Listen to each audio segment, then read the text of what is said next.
the broken, antiquated way, is that we are so accustomed to having finance over here saying, marketing spent this. What did marketing produce? Mm-hmm. And so that's where you tie back to, okay, let's measure them on top of funnel MQL volume. And then over here in sales, let's measure sales on this against their department spend. And I don't think it's that simple. Again, that's going back to this siloed approach of measuring department versus looking at it from like a factory. What happens in the factory? You build awareness, you build engagement with your brand, and then you have this natural process of trying to work that deal to become a qualified opportunity, and then you nurture them through the sales cycle. But like realistically, marketing isn't just top of funnel. So like, why are we measuring them on that? And marketing is in fact supporting the whole journey. So why not look at investments across how different components of what they're doing in the factory are performing? When you look at it that way, you can very clearly see, okay, of all of the dollars that are spent across the revenue factory, like what is our efficiency to produce pipeline? What is our efficiency when we're creating awareness and engagement?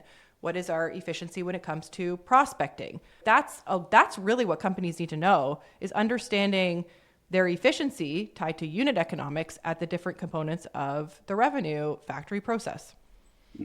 Yeah, and I will even substantiate that further. The reason that became the segmented, disconnected way of measuring that from the finance lens is because the model was so broken that business development was no longer measured on doing market validation back to marketing with a hard feedback loop to strike with precision, whether that be to get into the deal room, whether to do the RFI, RFP, or RFQ.